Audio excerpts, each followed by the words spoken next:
मैं तुम्हारे घावों को साफ करके पट्टी बांध देता हूं ताकि तुम्हें थोड़ी राहत मिले। कुष्ठ रोगी भावुक होकर बोला, आज तक मुझसे किसी ने इतनी अच्छी तरह से बात नहीं की। तुम बहुत दयालु हो बेटा, भगवान तुम्हारा भला करे। बसंत ने उसके घावों पर पट्टी बांधी और फिर कहा, बाबा, मुझे कुछ जरूरी काम से आगे जाना है, लेकिन आपकी यह हालत देखकर मेरा मन नहीं मान रहा। अब आप ही बताइए, मैं क्या करूं? बूढ़े ने मुस्कुराते हुए कहा, बेटा, मैं बिल्कुल ठीक हूं। तुम जिस भी काम के लिए जा रहे हो, पहले वह काम पूरा करो। बसंत ने बूढ़े का आशीर्वाद लिया और अपने सफर पर आगे बढ़ गया। अभी बसंत कुछ ही दूर पहुंचा था कि उसने देखा कि एक पेड़ के नीचे एक और बूढ़ा आदमी बैठा हुआ था।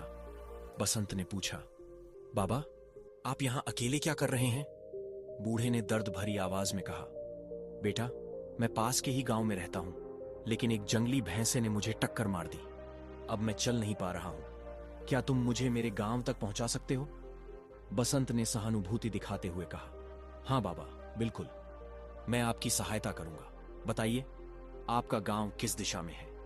यह कहकर बसंत ने बूढ़े का हाथ पकड़ा और उसके साथ चल दिया। वे दोनों जंगल से बाहर निकले और उस घाटी में पहुंच गए जहां ढेर सारा खजाना बिखरा पड़ा था। बिखरे हुए हीरे मोती देखकर बसंत हैरान रह गया और बोला, बाबा, क्या आप इस खजाने के बारे में पहले से जानते थे? बूढ़े ने हल्की मुस्कान के साथ जवाब दिया, हां नौजवान, मैं इस खजाने के बारे में पहले से ही जानता था, क्योंकि यह खजाना मैंने ही यहां छुपा कर रखा था। बसंत चौंक गया और बोला, क्या बाबा, आपने यह खजाना यहां छुपाया था? मैं कुछ समझ नहीं पा रहा हूं। आखिर आप क्या कहना चाहते हैं? तब बूढ़े बाबा ने गंभीर स्वर में कहा, बेटा, मैं असल में कोई साधारण बूढ़ा नहीं हूं। मैं पालनपुर राज्य का राजा वीर सिंह हूं। यह कहते हुए बूढ़े ने अपनी नकली दाढ़ी और वृद्ध वेश को त्याग दिया। अब बसंत के सामने कोई और नहीं, बल्कि स्वयं राजा वीर सिंह खड़ा था। राजा वीर सिंह को अपने असली रूप में देखकर बसंत चौंक गया और बोला, आप राजा वीर सिंह? लेकिन यह सब क्या माजरा है? राजा ने मुस्कुराते हुए कहा, बसंत, यह सब मेरा ही रचा हुआ नाटक था। दरअसल मेरा कोई पुत्र नहीं है, अतः मैं एक उत्तराधिकारी की तलाश में निकला हूं जो मेरे बाद इस राज्य की देखभाल कर सके। मैं उसे तलाश कर रहा था जो पूरी ईमानदारी और मेहनत से राज्य का ध्यान रख सके, लेकिन आज तक मुझे ऐसा कोई व्यक्ति नहीं मिला था। मैं हमेशा से ऐसे व्यक्ति की खोज में था जिसमें न केवल ईमानदारी और मेहनत हो, बल्कि दया की भावना भी हो। राजा ने आगे बताया, एक दिन मेरा काफिला तुम्हारे गांव के पास से गुजरा, जहां मैंने सुना कि वहां 3 दोस्त रहते हैं जो बहुत ही ईमानदार और सच्चे माने जाते हैं। मुझे लगा कि शायद मेरी खोज वहीं पूरी हो सकती है, इसलिए मैंने एक व्यापारी का भेष धारण किया और तुम तीनों से मिलने तुम्हारे गांव आ गया। व्यापारी के रूप में मैंने ही तुम तीनों को इस जगह के बारे में बताया और तुम्हें खजाने की जानकारी दी। यह खजाना भी मैंने ही यहाँ रखवाया था और इसकी सुरक्षा के लिए मैंने अपने सैनिकों को जंगल में छिपाकर तैनात कर दिया था।